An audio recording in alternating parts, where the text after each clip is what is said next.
Il me fait plaisir de vous présenter notre première conférencière invitée de la semaine, Madame Tracey O'Sullivan.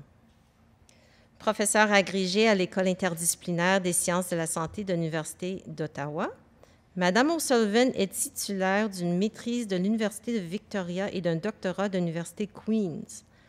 Le programme de recherche de Madame Sullivan s'intéresse aux mécanismes de soutien qui favorisent la santé et la résilience en situation de stress personnel, professionnel et communautaire intense. Elle a publié et présenté de nombreux travaux liés à ses expériences de développement des capacités en gestion d'urgence grâce à l'engagement communautaire, de collaboration multidisciplinaire et de renforcement des infrastructures sociales essentielles. Elle est la chercheure principale du projet Enrich, un projet de recherche participative en milieu communautaire qui vise à accroître la résilience et la capacité d'intervention dans les populations à risque. Récipiendaire du prix d'excellence en éducation de la Faculté des sciences de la santé, elle a aussi reçu une bourse de nouveaux chercheurs du ministère de la Recherche et de l'Innovation de l'Ontario en reconnaissance de son travail sur les indicateurs salutogènes de résilience organisationnelle. Ce matin, elle explore avec nous la question suivante. Comment et pourquoi agir en amont pour renforcer la résilience des communautés en situation de sinistre? Ms. O'Sullivan, please.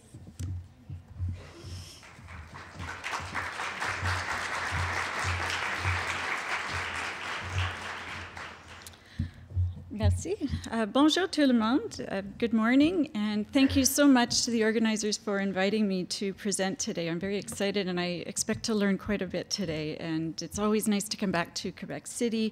Quebec City is one of our partners for Enrich, and it was a really, really great experience working with the people here. So what I'm going to talk about today is upstream-downstream disaster management and to support community resilience. And really, to me, that when they asked me to talk about this morning, I was very excited because I always like to talk about the marrying of health promotion with disaster management. And it seems like an odd mix, but it really is basically about achieving the same goals, the health of the population and promoting well-being. And I feel like I'm talking to people who already know that, and so it's exciting to be discussing it today. Before I talk about some of the specifics of the Enrich project, it's always important to acknowledge the group of people who have done the work on the work I'll be presenting today. The Enrich project is huge, and I was very fortunate to have a lot of community partners and academic partners and a great team of students, both undergraduate and graduate students, that really came together to do the work on this project since 2009. And the study is actually, the original study was funded by the Center for Security Sciences, which is with the Department of National Defense. And even though the funding for that part of the project is over, the Enrich collaboration has kind of taken on a life of its own, and it's continuing and very much on the recommendations of the communities that we worked with. So very important to acknowledge all the effort of the people on this slide who donated their time and their energy. So when you Google resilience, you come up with a whole bunch of different images, and most of them what they have in common is having some type of hardship and overcoming it. And my favorite, of course, is these soccer players up in the corner there, and the idea that you can play on crutches. And it's hard enough playing with 2 legs, but having three implements to work with is actually very challenging. So when you actually look at the literature on community resilience, I'm sure many of you are familiar with it, there's many definitions, and that's actually one of the problems that we encounter when we're doing research in this field is which definition are you looking at. But when you look at the common elements of the definitions, they're really 3 pieces. There's a bouncing back, which is often the analogy is the bouncing back of an elastic back to its original shape after there's been some type of disruption. Adaptive capacity is the focal point, and I'll be speaking about that quite a bit today. It's the adaptive capacity to respond, but also to learn from and recover after a disruption, which we're going to, of course, hear very much about today. And then the final component is building back better. And some people use the term bouncing forward, which I love, because it's not necessarily a question of bouncing back to where you were before, or where a community is before, but changing the conditions that perhaps created the risk in the first place, so that it's building back to the context that is going to help prevent any future disasters. So the two questions that I'm going to focus on, hopefully provide a bit of insight today, is what makes one community resilient and not another, perhaps, or not as much, and how can communities be supported upstream to support downstream adaptive response? So before I go into the content about Enrich, what I'd like to do is introduce you to three households in the community Enrich. These are real people, and I'd like to use them as an example, and hopefully you can keep these images in mind when we start talking about the resilience framework that I want to present later. So in House A, we have Mr. and Mrs. A, who are both retired. They're about 75 years old. She might be a little bit younger. She had a hip replacement last spring. House B is a family. They have 4 boys. One is a little bit younger. He's 4. And then there's 3 great big teenagers. And both parents work outside the home. Now, House C is a woman who's new to the community. She doesn't work outside the home yet. She wants to, but she hasn't found a job yet. She uses a wheelchair. She has very limited vision and complex medical conditions. So when you look at these case studies, I'd like you to think about what comes to mind in terms of resilience for you. What if there was a disaster in this community? What would be the things that you would think about for these households? And then I want to introduce you to household A. Okay, so this is Mr. and Mrs. A. They actually live across the street from me in Ottawa. And this is Kathy and Trevor. They're about 70, like I said, about 75 years old. And when Kathy had her hip replacement last spring, she was counting down the days on Facebook until she could go and sit on her Harley. She had to wait till she could lift her leg high enough, and then she went out and sat in the driveway on it. And they are phenomenal people. And when every summer they drive their motorcycles across North America, and usually from Ottawa to Winnipeg and back and all over. It's really quite incredible. So now that I've introduced you to them, let's go back and look at the same case studies with a new pair of glasses. I didn't give you enough information the first time around, and that's often what happens, is that we are presented with demographics, and then we make assumptions based on demographics. So I gave you just a little snapshot, but now I'm going to tell you a little bit more about them. So I've already introduced you to Kathy and Trevor. A little bit about Trevor. He's one of the first people on the slopes at Mont Tremblant every fall, and he's one of the last people to leave in April. He's also retired military, and I think he was in Airborne. House B, they also live down the street from me, and they, like I said, they've got 3 big teenage boys. They can lift an unbelievable amount. The 14-year-old has an intellectual disability, so I didn't put that information in the case study here. But he is our go-to guy on the street, and he looks after everybody's lawns. When people go away, he's the one. He's very, very reliable and makes an important contribution to our community. Now, Ms. C, she's very close to my heart. She was one of our participants in the Enrich project, and a very profound experience for me meeting her. And I'm going to talk about her a little bit later when we're discussing our framework. But just in terms of extra information about her, she is an absolute computer whiz, and she really taught me a lot in terms of how to adjust my resolution on my slides when I was doing a presentation, and she really was an important contributor to our Enrich project. So we'll talk about her in a minute. So for Enrich, we use what is called an asset approach, and I'm pretty sure that a lot of you are familiar with this approach. It's the idea that you're using a lens which looks at assets and instead of just needs. Okay, so that's mainly what my point was with the case study, is being aware of what glasses we're looking at. During Enrich, what became very apparent is when you have a group of people come together and you ask them about their needs, what the gaps, you're going to hear about the gaps and the needs. When you bring a group of people together, you ask them about their assets in their community, you're going to hear about the assets and the needs and the gaps. So by default, we tend to always kind of go back to what's missing.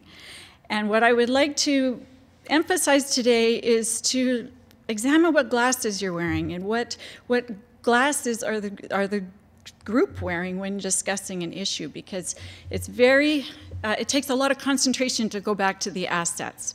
Now, the basis of an asset approach is salutogenic factors that contribute to health. So in the health field, really looking at what's creating health as opposed to pathogenesis, and excuse me, what is creating meaning in life. And if you haven't had a look at Morgan and Ziglio's work on this, they created the asset model for public health, and it's a really good book. I put the 2007 reference on this slide, but they actually have a 2010 book that's really good. So they talk about identifying what are the assets that are contributing to health in a community, what's contributing to resilience, what can you build on. So you may have heard this as more of a strengths-based approach, or appreciative inquiry sometimes it's called, but you're looking at assets. They can be attributes, they can be resources, networks, whatever people identify as something that can be mobilized to help out. Okay, so I'll talk just briefly about the Enrich collaboration, and I want to mention that all the information that I'm presenting today is online. So we have a website for Enrich, and I've put the links in here for you. So if you want to have more detail than I can present here today, it's all in an intervention manual, and it's been translated to French. The French documents are not up on the website, but they're done, and I'm hoping they'll be up in the next week or so. And if you need it right away, then just email me, and I'll be happy to send it to you. Also, the framework, we just published it, so that's available as well. So if you want more information, you don't need a subscription to a journal and all that. So the Enrich collaboration it started, like I said, back in 2009, and it was developed out of a need for more empirical evidence on resilience interventions. So we know we need to promote resilience, we know we need to build it, but what actually works? But beyond what actually works, it's not just about being effective as an intervention, but is it appropriate for the communities that you're working with? And is it feasible? And of course, that's a big issue, is whether it's sustainable and feasible. And the communities really have to determine that. And so we used a community-based participatory approach, a CBPR initiative, and we worked with 5 communities in Canada. The overarching purpose was to design, implement, and evaluate a resilience-oriented intervention that focused on high-risk populations. And we used an asset approach, or a functional capability approach. Okay, so I'm going to talk about what I mean by a functional capabilities approach. All of this information is available. It's our CHAMPS framework, and the full description is online. Now, we have five categories that you can map assets into. And so if you're familiar with Kyle's and Ender's work, back in, I think it was 2007, they developed the CMIST framework. And that's, a lot of communities in Canada were using that when we started the Enrich project. So we built on that, and we tried using it, but there was, the feedback from our community partners was that it needed a little bit more. So we actually built on that and created what is now called CHAMPS. The idea with CHAMPS is that you're looking at the function as opposed to a label. So the best example I always think of is somebody who's had a stroke. Well, one person who's had a stroke is different than the next person and the next person. It really depends on where the stroke is happening in the brain. So to just say someone's had a stroke, there's so many differences between those people that you really need to look at what is the function that is being affected. And then also getting away from labeling. So it's not, you know, if you've got somebody who has dementia and somebody who has an intellectual disability, they still may need help with safety and security, but it's for very different reasons. So it's a way of kind of looking beyond the labels and looking at what is the function that needs to be supported in terms of preparing for a disaster. And it works for everyday life as well, not just after a disaster happens. So with that framework in mind, we put together a template intervention that we worked with the communities on. And the idea was to create the template and then give it over to the communities so that they could use it the way that made sense for them in their own context. So I'll give you an overview of each of the steps, and then what I'm going to do is present the framework that emerged after we actually worked with the communities on this.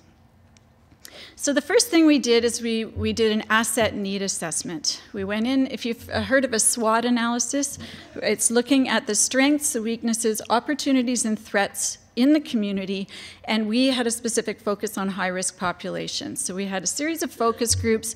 Everybody came together to look at what are the assets and needs at a high level. The second step, we then went back for the next phase, and we did an orientation and networking session. So it was a full-day session. We had our groups working together. We introduced the CHAMPS framework. We got feedback from them about what they thought of it, and then we tweaked it a little bit. And we spent quite a bit of time going over the framework and how you could map assets using those categories. So if you've got an asset in the community, something like Meals on Wheels, which functional capabilities can that service support? And so the communities talked it over. They had opportunity to network and decide how this mapping might work for them. And then the other piece we did is we taught them how to use Google Docs. And it's an online interface that allows for online collaboration. So we spent the entire day practicing that, getting everybody access to Google Docs, going over the framework. And then we said, okay, you're on your own for 10 weeks.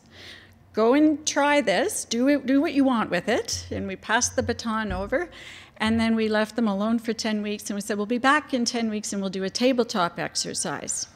And so we came back and worked with them, and they used their database of assets, or a map that they'd created, and we worked through a disaster scenario. And we happened to use a train derailment as the scenario.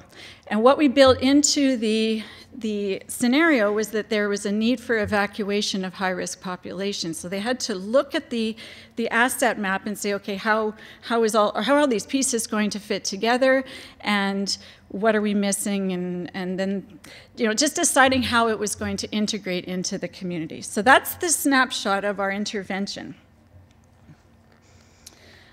Okay, so for the remainder of my presentation, I'm going to talk about what came out of that in terms of a higher level framework. I'm presenting some specific results this afternoon, but this is more of we call this our enriched framework for high-risk populations.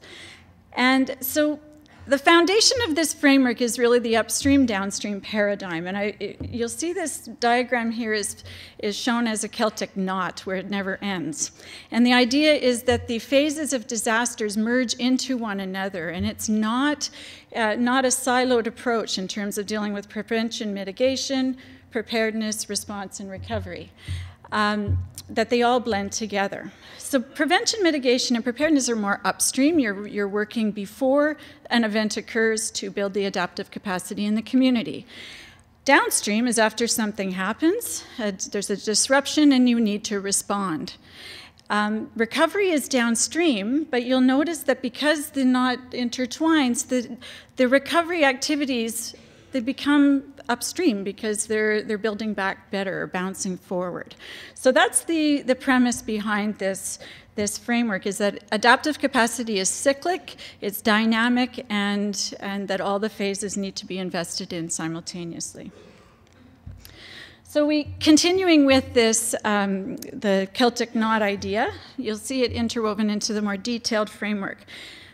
This is presented as a lens. So the focal point of the lens is adaptive capacity in the middle, and the black ring around it are the drivers of adaptive capacity: empowerment, innovation, and collaboration.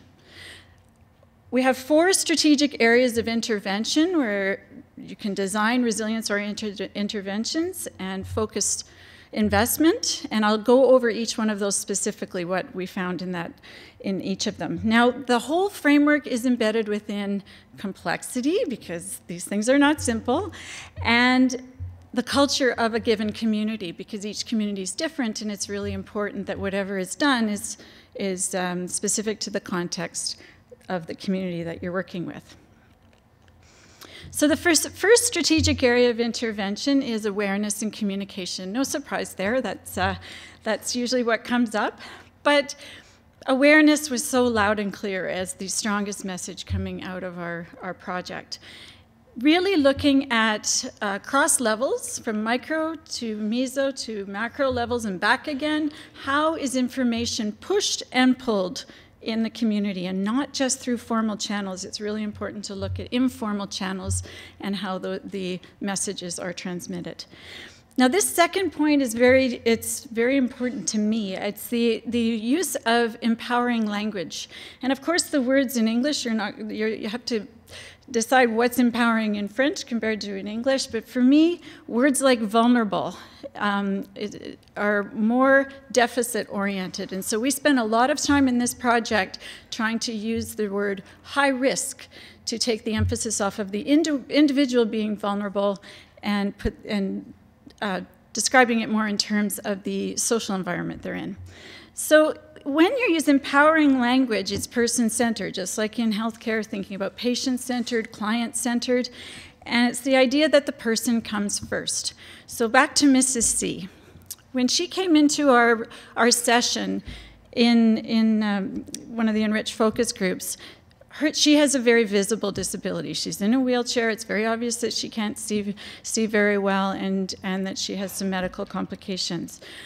But that's it becomes the dominant thing that people see when she comes in the room. However, when she was in our session, she started to help people with the computers. She became a very active participant. And those assets that she has within her that are not always as visible as the disability became very apparent. So to me, the idea is that you need to look at the person before the disability, if you can. So rather than saying stroke victim, how about person who has had a stroke? Or person with a disability, always putting the person first. It's more of an asset approach. So that type of communication is really important when you're doing sessions and discussing resilience. The other piece, the other 2 points here is the role of motivation and what takes people from awareness to action. And I'll spend a bit of time talking about this because we know people need to be aware, but we also know that people are aware of lots of things and don't do anything about it. So these campaigns such as Are You Ready? It's got to go beyond just awareness. And one of the strategies is to look at asset literacy, both within the individual and collectively in the community, because that's what helps people move from awareness to action. So asset literacy is something that we've been working on for a couple of years, and it's really a capacity that helps people move, like I say, from awareness to action. It involves knowing what the assets are, either within a person or collectively within a community, identifying what those assets are, recognizing what they might help with, because we don't always know. We had a lot of people, we've invited them to our focus groups, and they're like, well, I don't have anything to offer. I'm like, well, yes, you're a caregiver of somebody who's had a stroke. You know so much about what it's like to cope with a disability. So when they came to the sessions, they realized, oh, I have expertise that I didn't really know I had. So knowing what the assets are, recognizing how they might contribute, and then understanding how to mobilize them. When you get a group of people together to discuss what the assets are in a community, then they start to understand how they can maybe access they get to know people and the network becomes stronger and they know how to mobilize them. The final point is really important. It's about having self-efficacy or confidence to actually do something with it and take that step. So back to Mrs. C. When she was in our sessions, she was actively working on her computer using Google Docs. She caught on right away and was helping people in the session to learn how to do it. She became part of our intervention and delivering the intervention, and we didn't plan it. I actually couldn't even have planned it that well. Just emerged. After the session, there were some people who still needed some help. So what she ended up doing was, she had a big screen TV at home. She hooked up her laptop to the big screen TV, invited people over, and did an extra tutorial on how to do the Google Docs. And this is somebody who, when she started the intervention, or started with the enriched group, was very isolated, and the quotation at the top of this slide is from her. And she said to me at the beginning, she said, "People with disabilities never get asked to do anything. People don't think we can."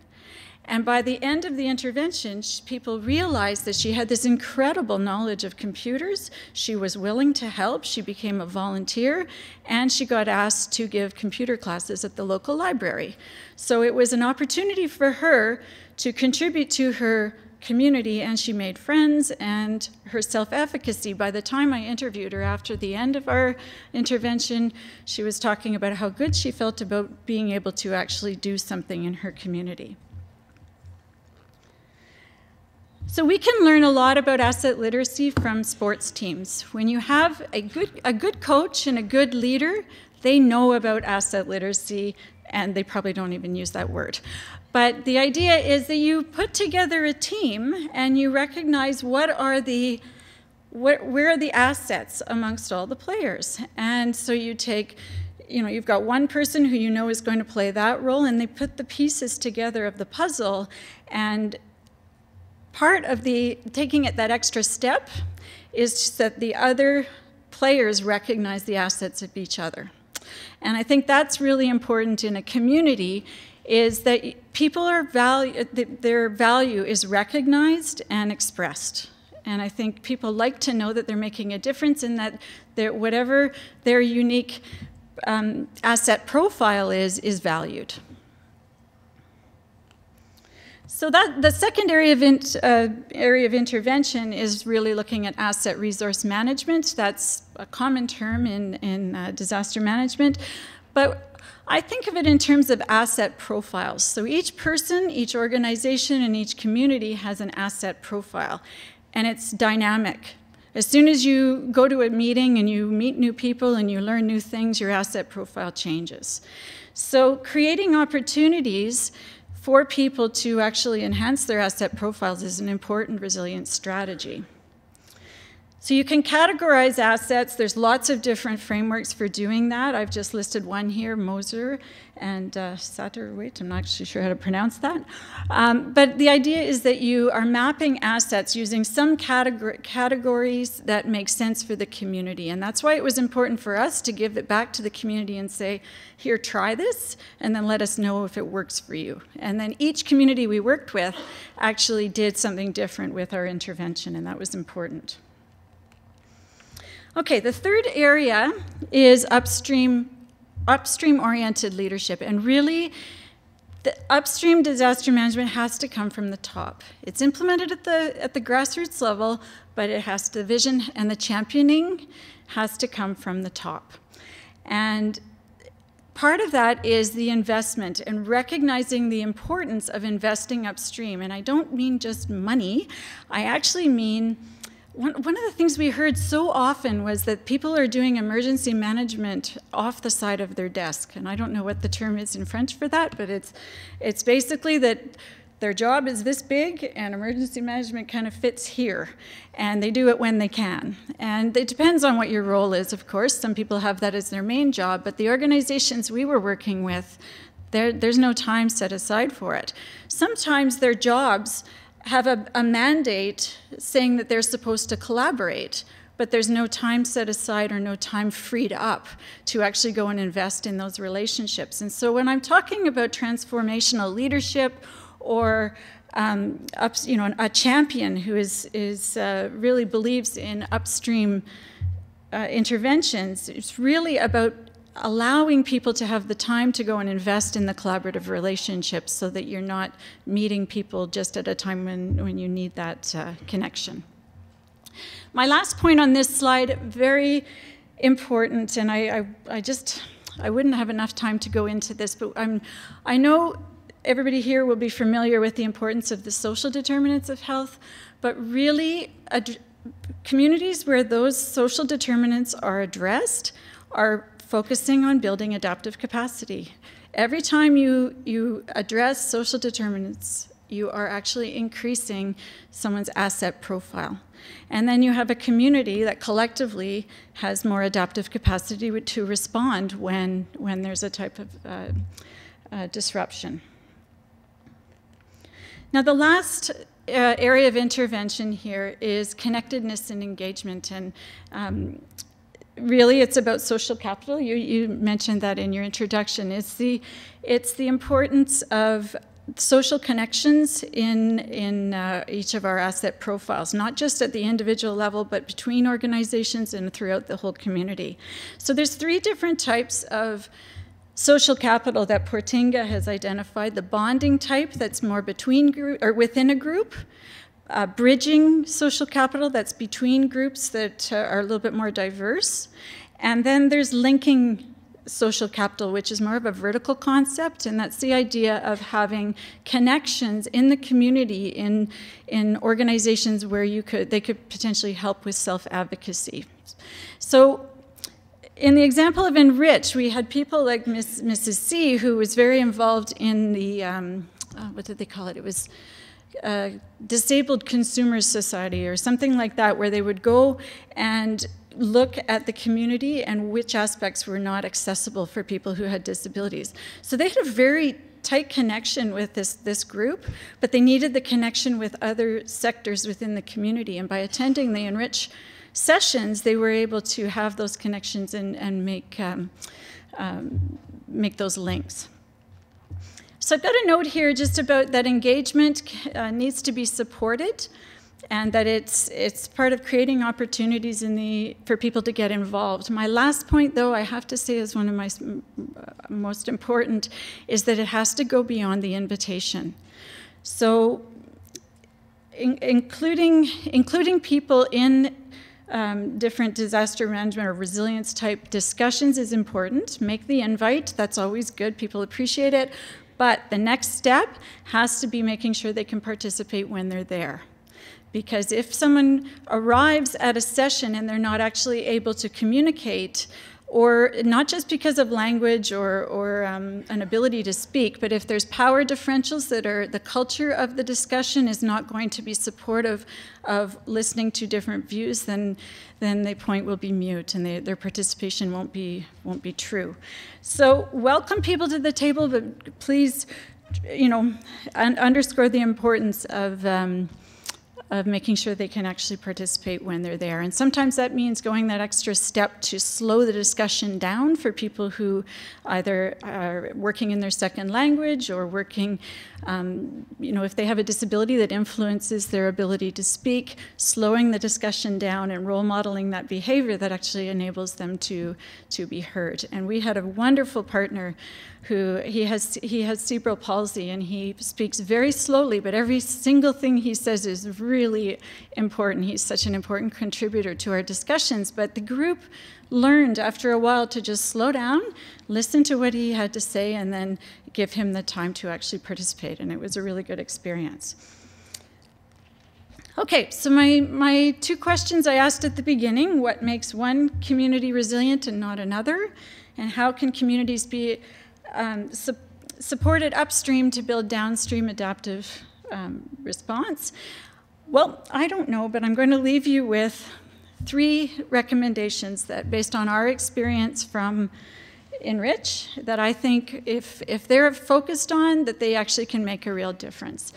So my take-home messages are: invest upstream, take the time and the energy and the money, if possible, and put the effort into the upstream activities to build the asset profiles that will contribute to downstream adaptive response. The second point is to build a culture of empowerment so that people feel valued, they feel heard, and they feel welcome to actually come and contribute. Also, a culture of innovation and collaboration, being open to new ways of doing things, new solutions, and having new people participate that wouldn't normally be involved in that type of activity. And then the final point is being aware of the lens. We can always be aware of the lens that we're wearing, or that we're looking through ourselves, but also what's happening in a discussion as a group. What lens is the group looking through when discussing these type of issues? Okay, that's it. Thank you.